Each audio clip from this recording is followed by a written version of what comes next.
fazer nossa prece.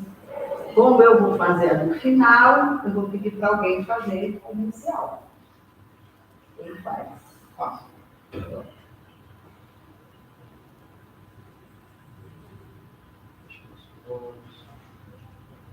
Agradecer a Deus por esse momento. Só precisar.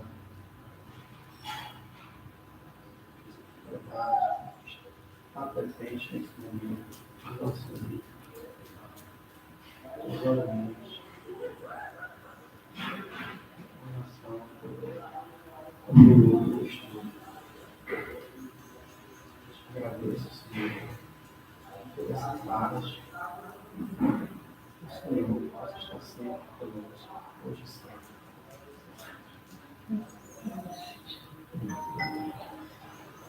Bem, pessoal, hoje nós vamos concluir o capítulo 1 da obra Triunfo Pessoal.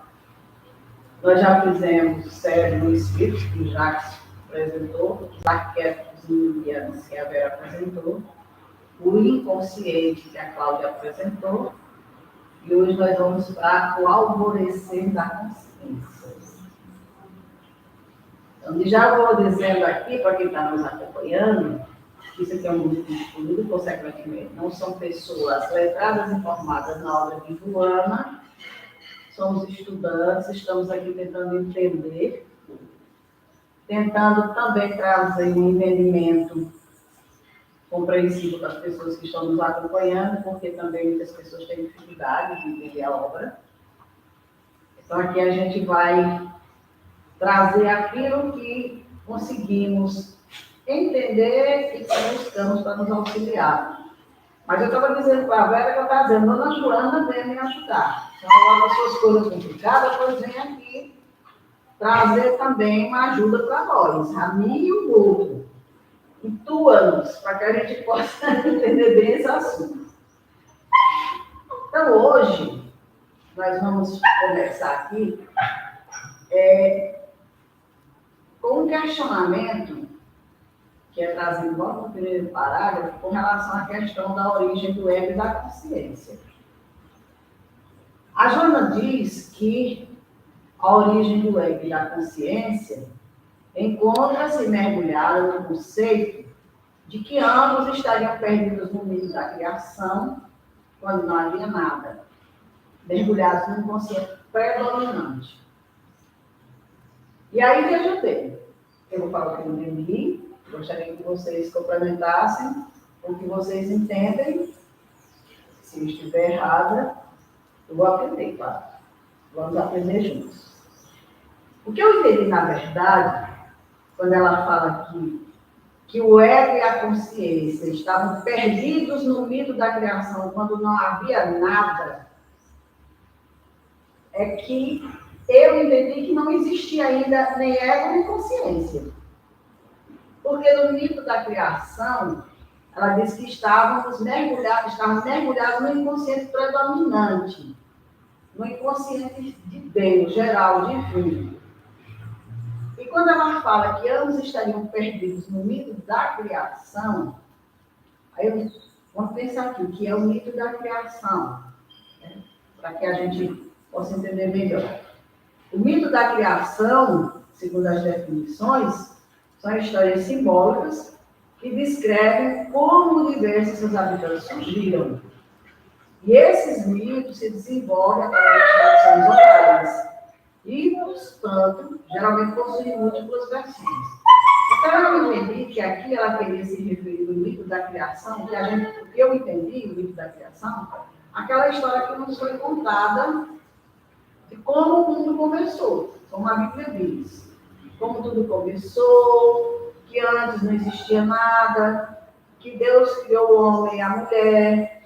Então, até aí, é como se esse ego e essa consciência ainda não existisse, estivesse mergulhada, como ele coloca aí, no inconsciente predominante.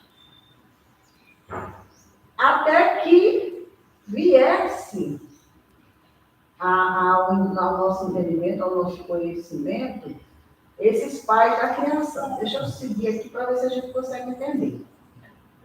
Por que eu pensei assim? Porque lá no Gênesis, no primeiro livro, que fala da origem do mundo, do homem, ele fala que Deus modelou o homem com a argila do solo, insufflou em suas narinas um hálito de vida e o homem se tornou um ser vivente.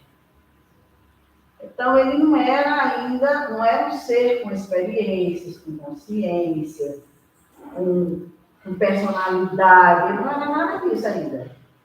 Isso segundo o mito, por isso que ela diz que o ego e a consciência está perdida aí nesse mito da criação.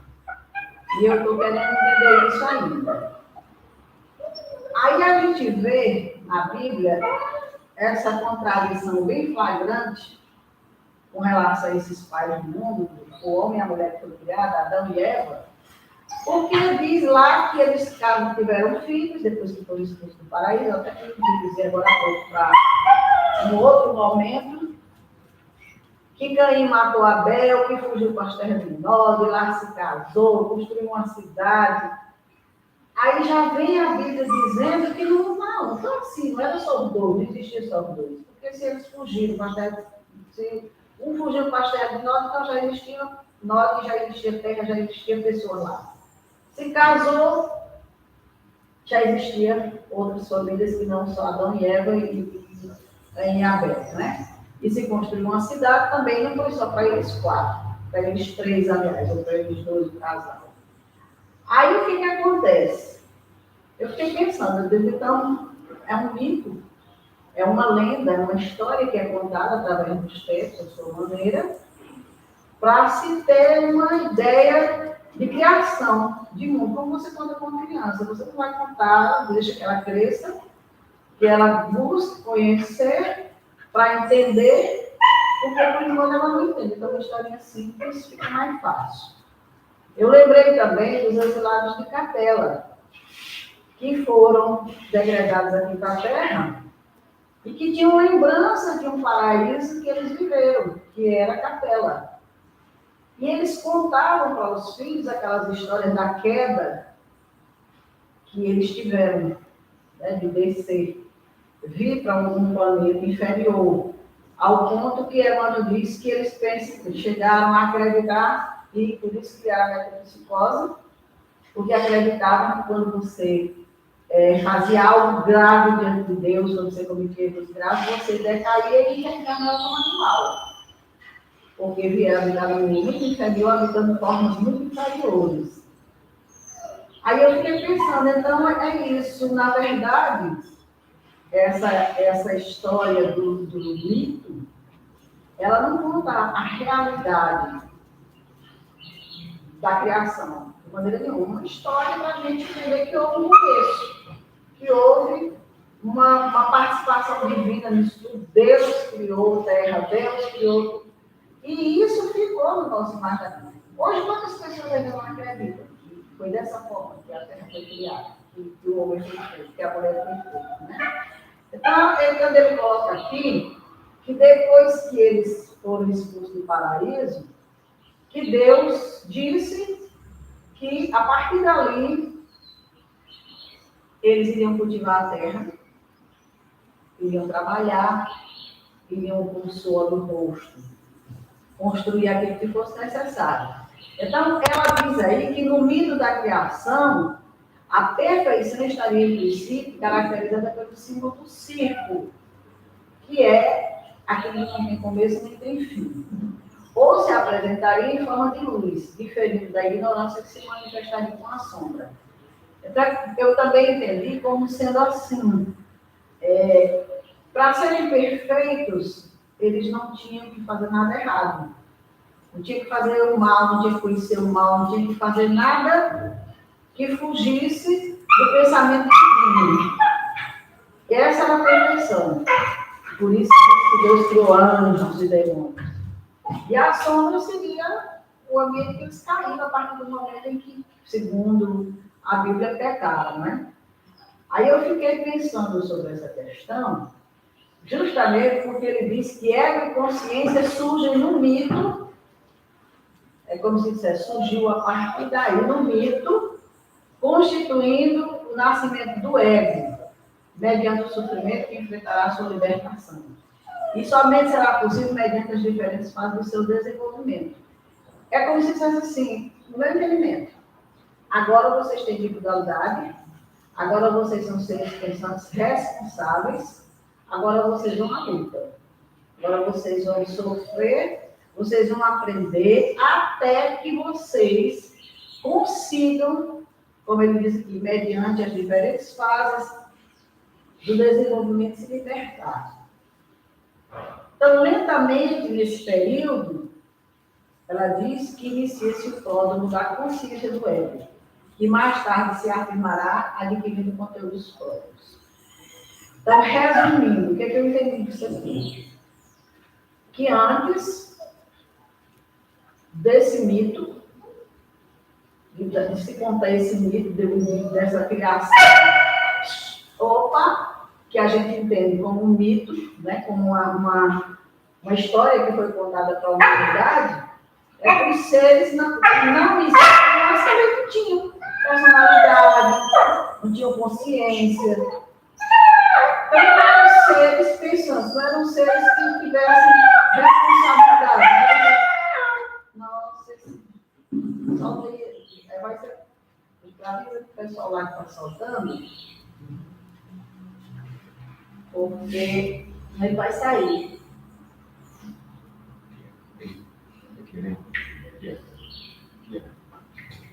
Temos um convidado especial. Um convidado especial. Esse amigo que chegou aqui, que não quer sair. Você só cuidado para ele não sair voar fora.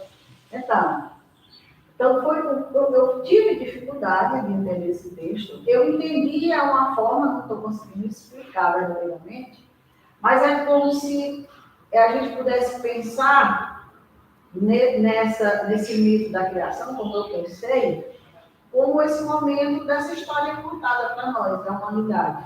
Só que não existia uma humanidade antes, então não começou nesse mito. Talvez do mito em diante é que se pensou nisso. Mas já existia uma humanidade antes, como a própria Bíblia diz. Não foi a partir de Adão e Eva.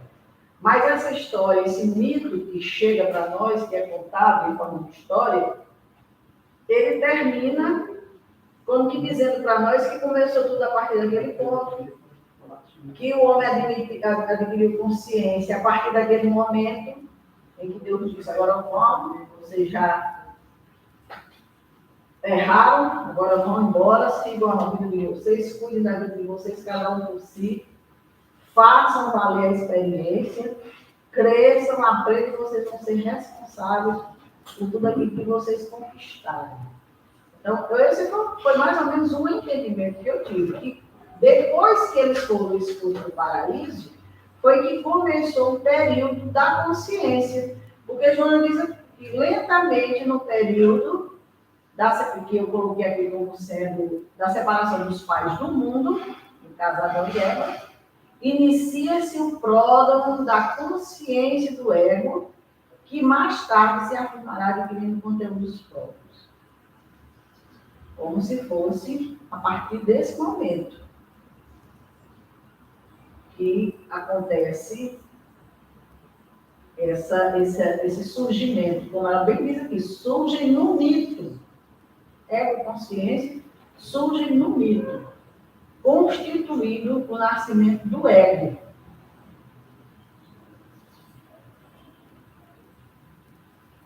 Alguém tem uma luz disso aí? Eu posso ter embaralhado tudo, mas eu mais ou menos o que eu entendi. Eu vejo muito sobre fazendo essa relação que você traz, inclusive eu lembrei do arquétipo, que nós não temos esse contato direto, é um contato indireto, que vem através da simbologia, porque é algo tão espetacular, que esse contato direto não é possível. E aí, inclusive, ele traz o que você disse, né? Ele traz esse paralelo do Adão e Eva nos exilados de Capela. Né? Então, a história é contada, mas de uma forma mais clara, de uma forma mais real, de fato real, realista, já trazendo com a Joana o processo reencarnatório, né? Que o exilado de Capela já nos traz a ideia da reencarnação, que lá em Adão e Eva, eles foram expulsos do paraíso. Aí fazer esse link com o exilado de Capela, para habitar o planeta. Então, é esse contato para explicar a forma de a gente ter contato com todo esse processo, com todo esse progresso evolutivo através dessas histórias, através do mito, desse contato que vem sendo clareado à medida que nos aprofundamos e com esses espíritos que nos revela de uma forma mais explícita. É como se no primeiro momento fosse necessário esses símbolos, como se fosse necessário para que houvesse um entendimento ainda limitado. Então, no meu entendimento, o que aconteceu foi justamente isso. No meu entendimento. Estavam perdidos no mito da criação, o ego. Mas ele já existia antes, porque já existiam humanidades. Já existiam pessoas, então já existiam consciências. Pode ver. Tentando pegar a ideia do que você quer dizer. A ideia do que você quer dizer está nesse parágrafo. Porque aí, quando você traz essa questão do mito, que também é da Bíblia, inclusive, você fala sobre a questão da Bíblia, você coloca toda essa questão mitológica, né? Porque assim, funcionava quando a gente era criança. Quando a gente passa a ter conhecimento e a gente passa a aprofundar nesses fatos históricos, na lógica, obviamente, né? A gente começa a perceber que não faz sentido algum. A não ser que seja uma história que julgaram necessária, era como se fosse para iniciar, que eu entendo que é o que a Mona quis dizer, né? Ela diz assim: a conquista da consciência é, desse modo, um passo muito dolorido do inconsciente, que continua detendo expressiva parte dos conteúdos psíquicos que o ego necessita e deve assimilar, nesse momento em que se torna consciente do que o potencioso reprodutório passa a expressar-se por seu intermédio. É que a consciência se manifesta. É como se dissesse que o ego, como ela coloca aqui, a origem do ego é da consciência, enquanto se mergulhava no conceito de que ambos estariam perdidos no mito da criação quando não havia nada. Então, tem-se a ideia, se propagou a ideia por muito tempo, de que antes não havia nada. Não havia nada. Né? Nesse mito que é contado, é como se dissesse, antes não havia nada. Deus criou tudo e tudo começou a partir de Adão e Eva. Antes não havia nada. Isso é um mito. Sim. Porque antes existia assim mesmo. Existia consciência. Mas tenta-se dizer para a gente que começou depois, nesse mito da criação, quando ela diz aquilo. Perdido no mito da criação, quando não havia nada. Aí ela diz logo aqui, ego e consciência surgem no mito. Não é que eles tenham surgido no mito. No entendimento dos estudiosos, da psicologia, sei lá de quê, surgiu no mito. Mas ele já existia antes.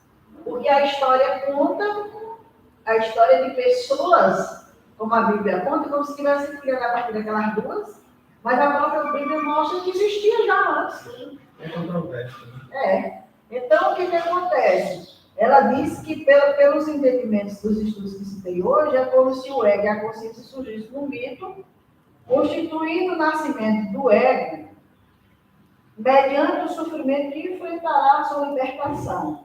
Quer dizer, aqueles seres que, a partir do mito, que foi criado, daqueles dois seres, criados por Deus, puro, porque ela diz que no mito existe o ciclo da pureza, né?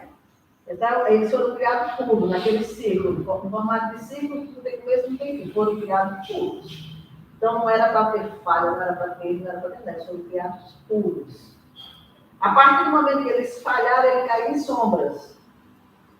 Então, foram expulsos do paraíso. É como se o ego começasse a existir, surgisse aí, no mito. O ego é a consciência. Antes eles viviam mergulhados no inconsciente, como ela coloca aqui, predominante. Só nas ideias de Deus. Porque se Deus é que era o criador de tudo e todas as coisas, o que predominava era o pensamento de Deus. A partir do momento em que eles falharam, erraram, é como se eles estivessem fazendo predominar o pensamento deles, as ideias deles. Então, a partir dali nascia, segundo o mito, no mito, o ego e a consciência. Agora, eles têm, cada um, o seu ego e a sua consciência. Aí vem com mais clareza o slide de capela, porque no slide de capela já se traz essa existência anterior, porque eles vêm de outro mundo. Porque no capítulo do arquétipo, fala desse, como eu disse anteriormente, fala esses dois. Vem com uma inteligência super avançada, vem para ajudar na evolução do planeta, vem para o melhoramento da raça. No mito, Adão e Eva foram expulsos do paraíso. E a ideia é que não existia antes nada. Aí, esse lado de capela, que é o Adão e Eva, só que de uma forma... Os homens e as mulheres... Que vem de outro... Aí entra a reencarnação, aí entra Eles perderam a condição de viver num mundo que para eles era um paraíso, quando eles chegaram aqui, eles viram que o mundo era um paraíso. Foram expulsos de lá, porque não podiam permanecer divididos, não terem se melhorado. E aí contavam aquelas histórias para os filhos como os seres que foram criados por Deus, mas que fizeram coisas erradas e foram expulsos do paraíso. Eram as histórias que eram contadas que foram passadas, como lendas, cada um à sua maneira. E isso, ainda hoje, tem quem acredita que foi dessa forma que o mundo foi construído. E não existia nada antes. Era Adão e Eva e acabou-se. Eu me lembro que quando era pequeno já existia essa história militar do mundo de época, que criou o mundo. Tem muita religião que ainda hoje aceita dessa forma. Não até essa evolução da espécie de jeito nenhum. Eu lembro que um dia eu assisti um vídeo da Rita Gonçalves que ela dizia que quando ela fazia faculdade, tinha umas aulas lá que quando ia falar dessa evolução das espécies, eles se retiravam. Eles não assistiam. A religião deles não permitia.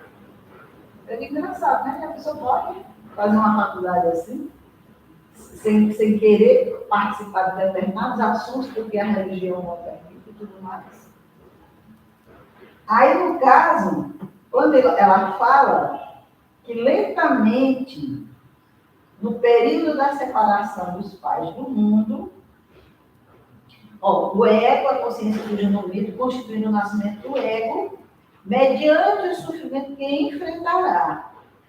Sua libertação somente será possível mediante as diferentes fases do seu desenvolvimento. Então, é como se dissesse assim, você perde a condição do paraíso, você agora vai ter dores, lutas, dificuldades, sofrimento para se melhorar, para se transformar, para evoluir, para quando você conseguir isso aí, como ele diz, o ego, que mais tarde se afirmará adquirindo conteúdos próprios. Quando você for se obsessivo dos seus pensamentos, dos seus sentimentos, das suas ideias, aí você estará em condição de ter esse paraíso de volta. Como muitos voltaram. E outros ainda permanecem aqui na Terra. E agora vai ter direito a esse mundo melhor se estiver em condição de reencarnar nesse mundo de regeneração. Se não tem.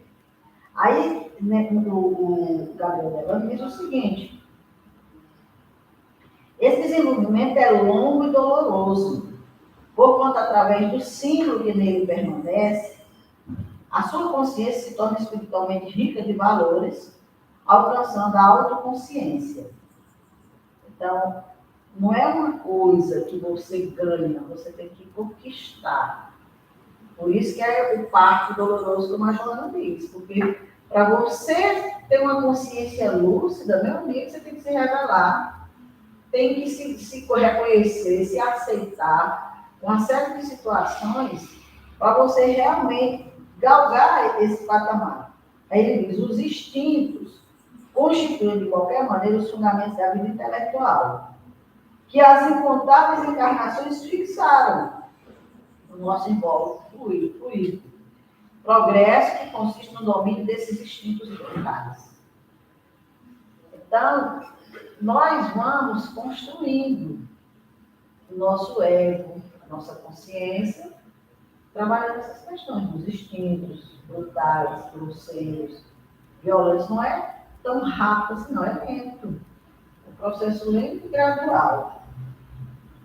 E aí ela coloca que esse símbolo se multiplica e se torna complexo, iniciando-se pelo surgimento da humanidade em forma coletiva e pela vida do próprio ser humano, na sua expressão individual.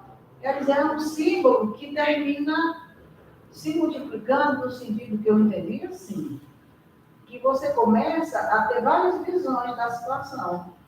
Por exemplo, essa do paraíso já não vale. Como é que pode dois seres povoar uma humanidade? Né? Com tantos caracteres diferentes, tudo. Uma região onde ainda hoje é difícil acesso a certos lugares e lá tem pessoas. E como é que só esses dois seres fizeram isso? Então ela diz que, iniciando-se pelo surgimento da humanidade em forma coletiva e pela vida do próprio ser humano na sua situação individual. Aí, nesse mito, diz que aparece o conceito de demiurgo do Platão, que é o conceito segundo o demiurgo, que é responsável por qualquer ideias perfeitas na matéria imperfeita, que é Deus, né? Copiou matérias perfeitas em obra imperfeita. É Deus. Tem até um livro de Alma para Alma, do Mestre Rosa, que ele diz assim, como é que pode um ser espiritual criar um ser material? Uma matéria que é essencial, ele cria uma matéria, sei lá, ele faz uma poesia bem interessante sobre isso. Então ele diz, assim, quer dizer, progredindo, melhorando, trabalhando, o ser vai conquistando o entendimento do seu próprio ser. E aí, das expressões simbólicas, claro, porque, queira ou não queira, na religião, na cultura, tudo isso influencia na gente, na nossa melhoria, no nosso conhecimento, no nosso entendimento, tudo isso vai fortalecendo a nós, né? Vai nos ajudando nessas expressões simbólicas, tanto da arte, como das religiões, da linguagem, até do próprio mito. E nós vamos alcançando muito lentamente a autoconsciência através da humana consciência.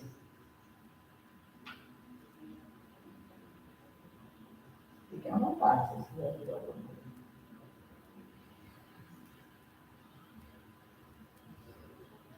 Aí ela fala do self. Acho que a Joana começa realmente a falar do ser espiritual a partir de agora. Até então era mito. Né? O mito, de que forma que se pensava. O self, a consciência, estava perdido lá no consciente predominante, não existia, porque não existiam pessoas, não existia nada. Só passou a surgir depois que esses dois seres foram criados e saíram do consciente predominante para o ser inconsciente para construir suas personalidades, suas consciências. Aí ela fala, o self, espírito imortal que somos, detentor de potencialidades e habilidades, isso aqui eu pensei, porque assim, quando nós fomos criados por Deus, Ele já nos criou com todas as potencialidades, com todas as capacidades, para serem desenvolvidas por nós. Não é agora eu estou num patamar tal, então isso. Não, já tem em mim. Eu revelando à medida que eu vou evoluindo, que eu vou crescendo. Então, ela diz justamente isso. Preexiste a composição física do ser humano. É possuidor dos símbolos e imagens que se encontram no arquétipo primordial. Por que ele é possuidor? Porque Deus colocou em cada um. Então, se a gente acredita em Deus, é porque já existe esse sentimento em nós. Quando Ele nos criou, Ele já deixou em nós. Capacidades, tudo, já deixou em nós. Nós somos perfectíveis. Nós não somos seres todos, nós somos perfectíveis. Por quê? Porque vamos aperfeiçoar as qualidades que Deus colocou em nós. Então, por isso que ela diz que esses símbolos é possuidor dos símbolos e imagens que se encontram no arquétipo primordial, do qual se origina, conduzindo o embrião do ego da consciência, que se exteriorização por meio das incontáveis experiências de transformação e de redenção da individualidade que se expressará um dia. Vamos trabalhar. Vamos sim. Quer dizer, um embrião. Deus colocou um embrião então na nossa consciência. Tudo. Imagens. As imagens que vão estar conosco ao longo da nossa evolução. A crença em Deus. Tudo. São embriões que estão na nossa consciência. Que nós vamos desenvolver. Se exteriorizarão por meio das incontáveis experiências de transformação e de redenção. À medida que a gente for evoluindo, que a gente for crescendo, a gente vai exteriorizando essas imagens internas, colocadas por Deus, como um embriãozinho na nossa consciência.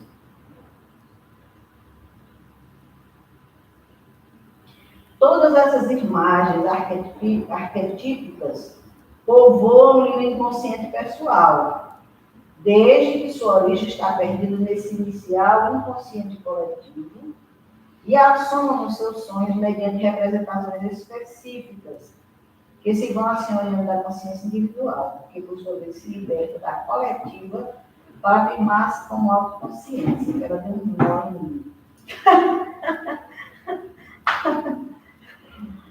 Porque assim, tudo bem, essas imagens estão no nosso inconsciente, desde que nós somos criados. No inconsciente coletivo, eu entendo assim, porque todos que ele criou, ele dá para todo mundo a mesma coisa. Todos nós temos a mesma coisa um do outro. O meu inconsciente é igual ao seu. Quando Deus criou o nosso inconsciente coletivo, ele não criou diferente, ele criou para todo mundo. Agora, assumam os seus sonhos e a gente vai se assenhoreando da consciência individual. Então, cada um vai despertando de acordo com o seu momento, com o seu estado evolutivo, com as suas experiências. E aqui os sonhos eu entendo que também existem, como a gente tem a vida material e a vida espiritual, a gente deve também ter um contato mais direto nessas realidades, que a gente aqui não é consciente, mas que às vezes não são entendidas. Então a gente vê até lá no Jung ainda, o cara chega, olha a minha linguagem, o cara chega lá para fazer uma sessão e traz realidades que ele não vivencia, que não tem nada a ver com o contexto dele presente. E ele não entende assim, o que é aquilo. E aí, quando a gente vai progredindo e a Joana e tantos outros traz esse entendimento se torna mais claro, né? Essa experiência, por exemplo, do sonho mesmo, do sonhar. Então, dessa pessoa que ia para a sessão e expunha seus sonhos. Só que eram sonhos tão que a pessoa não entendia, porque era algo muito distante da realidade vivenciada. Não tinha nada a ver com a experiência, com o contexto, os personagens. Nada.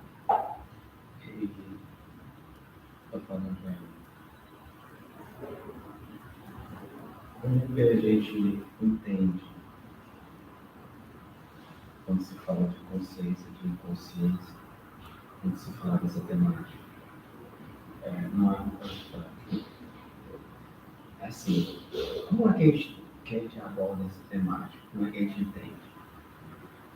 De acordo com o que a gente faz conhecimento, né? Então, quando ela relaciona isso, essa parte mitológica inicial, ela está dizendo também que a nossa visão ela parte daí. Quando a gente assume a consciência, é porque a gente já foi além. Além de experienciar, de vivenciar por várias situações, outros conhecimentos se aglomeram.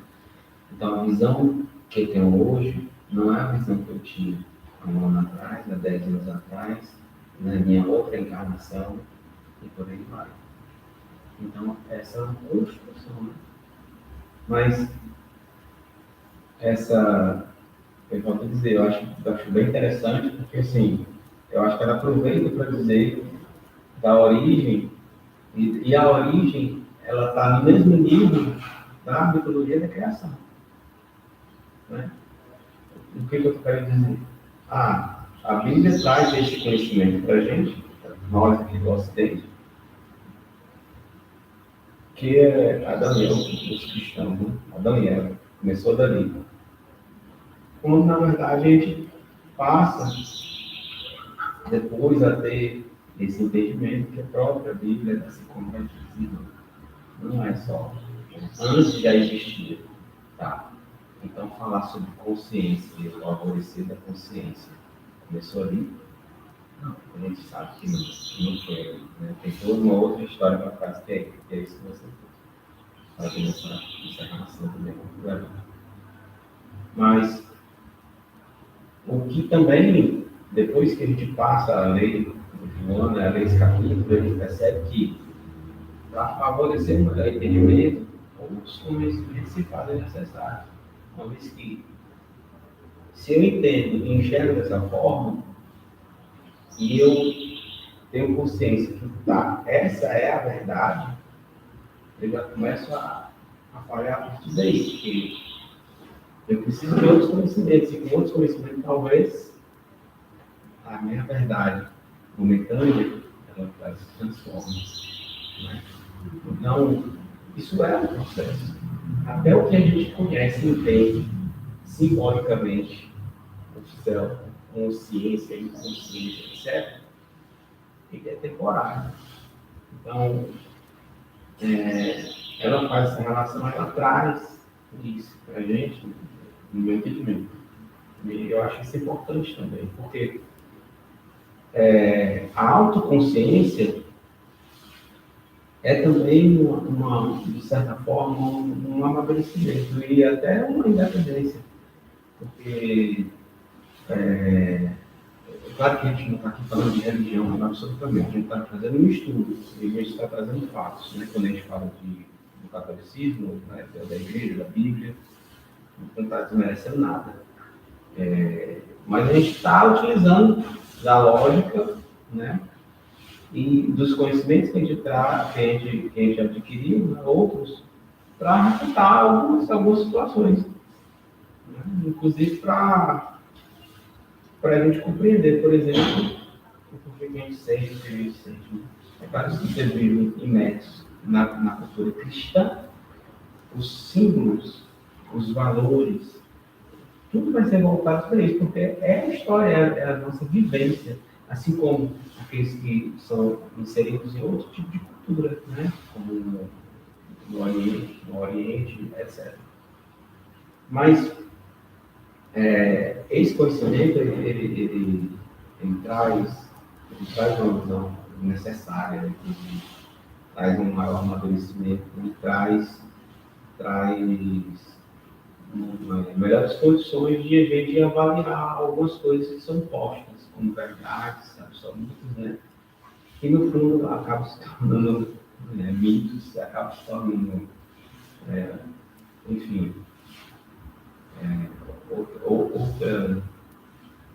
processos necessários, momentâneos, vamos dizer assim. Até ela coloca sobre isso, né? E eu achei bem interessante a forma como você abordou, fazendo essa relação, né? Que é a relação própria da gente pelo conhecimento que a gente dispõe, né? Tanto é que culturas diversas têm entendimento diverso de criação, seu mito diferente, quanto a sua lenda diferente, né? Mas a essência Permanente. permanece. É, justamente.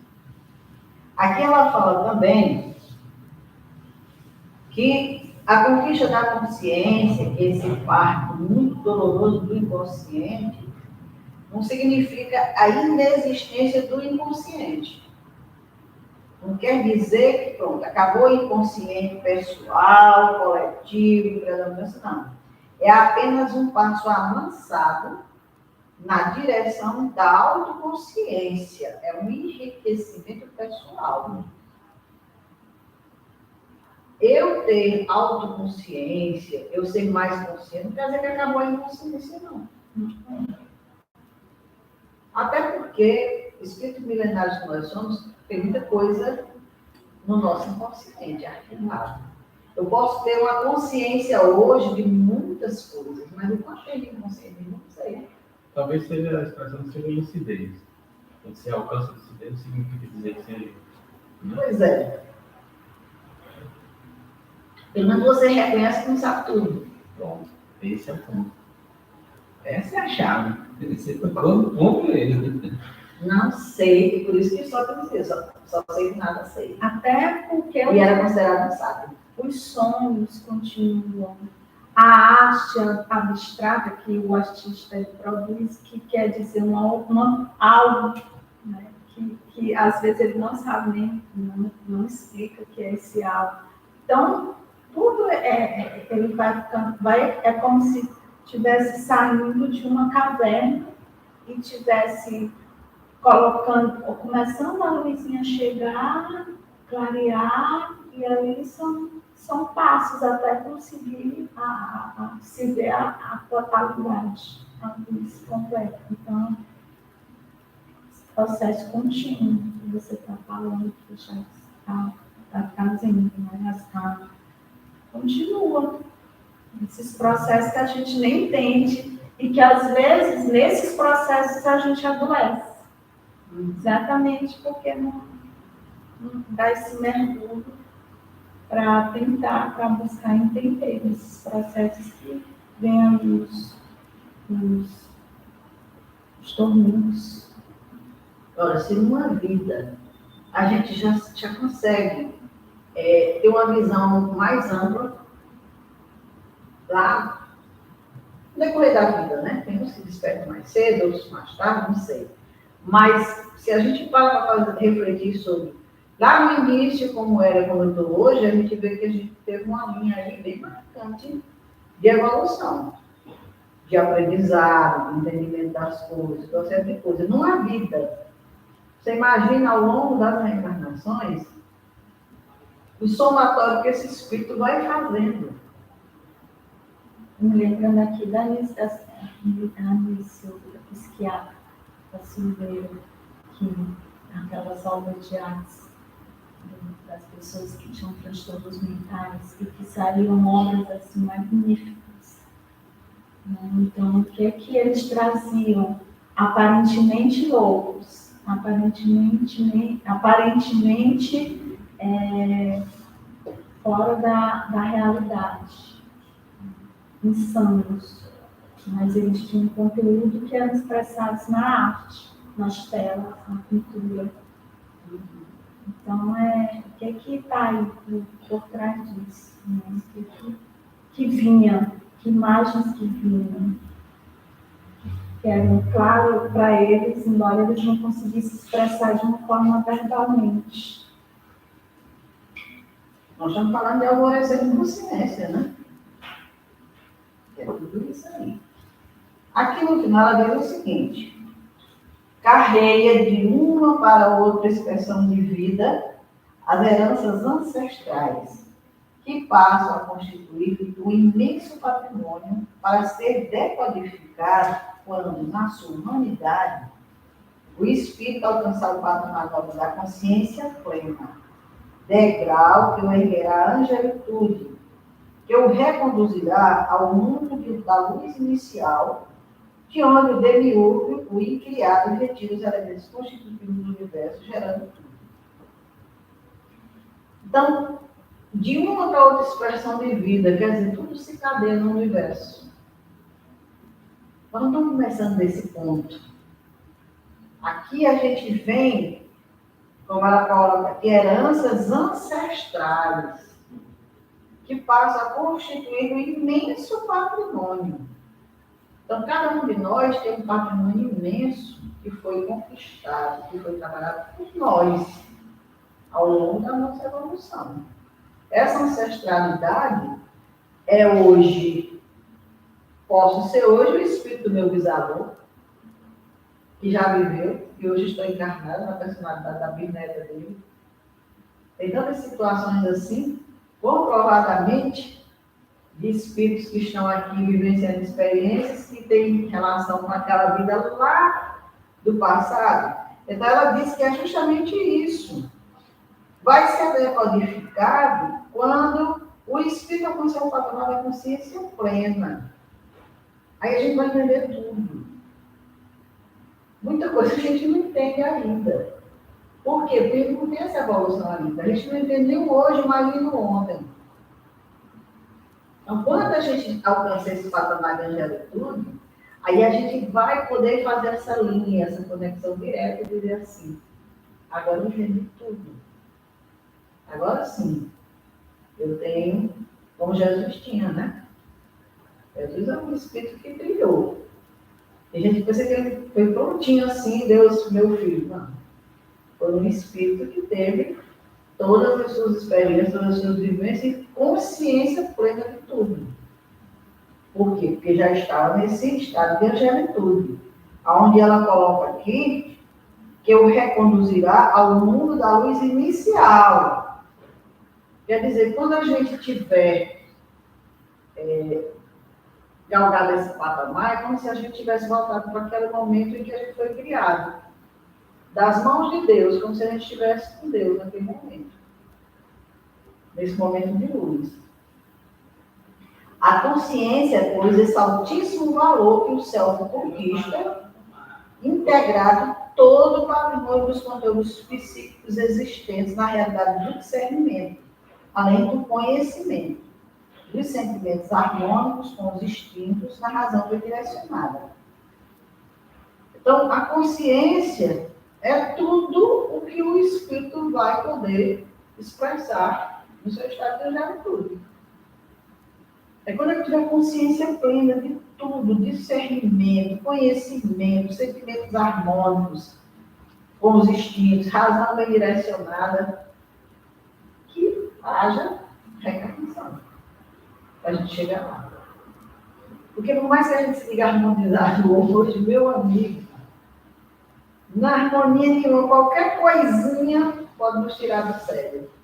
Então, nós não temos essa conquista ainda. Sentimentos também,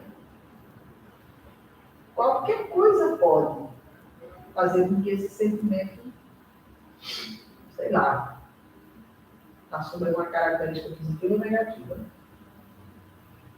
Então, é um estado ainda, é um momento ainda muito especial para o espírito, mas que vai ter que esperar por esse plano de Deus da reencarnação, das nossas reencarnações, das nossas experiências. Todos nós vamos chegar lá um dia. Todos nós. Mas uma coisa certa, nossa consciência, nosso ego não começou lá no mito, não. Não começou no mito. De maneira nenhuma. O mito foi, como que diz assim, vamos começar uma história, quando a gente senta com um menino para contar a história, diz assim, vamos contar uma história? Vamos, então, vamos começar daqui. Aí começa a vir um entendimento que as crianças possam, vamos dizer assim, pegar alguma ideia daquilo. Então, Deus criou tudo. Se a gente fizer alguma coisa errada, podemos ser castigados. Né? Podemos sofrer. Deus vai nos colocar num lugar onde a gente vai ter que responder por isso. Isso, sim, ficou na nossa consciência. O mito também faz. Hoje a gente já tem mais ou menos ali desmistificado, né? Com o entendimento que a gente já sabe que Deus não castiga ninguém, a gente se castiga, que as experiências, os erros são experiências. Hoje a gente já tem um bocado de entendimento de muita coisa. Mas até quando a gente ainda hoje chegou aqui pensando, ainda nessas propostas que nos conduziram lá para cá? Tem uma longa estrada para ser trilhada, muito aprendizado ainda para ser feito. Mas eu acho que quando a gente já está estudando junto, né? A gente já está querendo entender. Ficou bem claro você, Entender. você trazendo suas dificuldades, mas foi ficando claro tudo. Vamos agradecer a Deus. Seja lá qual necessidade, talvez, quem sabe, repetir aqui novamente. Vamos agradecer ao nosso Pai Maior pela oportunidade de estarmos reunidos mais uma vez nesse domingo, estudando, tentando entender os ensinamentos trazidos pela nossa irmã Joana de Ângeles, ensinamentos importantes para a nossa vida, para o nosso espírito. E se Deus quiser, dando continuidade, haveremos de abrir o entendimento, compreendendo melhor a abordagem que é uma transmissão do culto pessoal. Agradecendo ao escritório da amiga, nosso mestre Jesus. E assim encerramos o nosso estudo de hoje.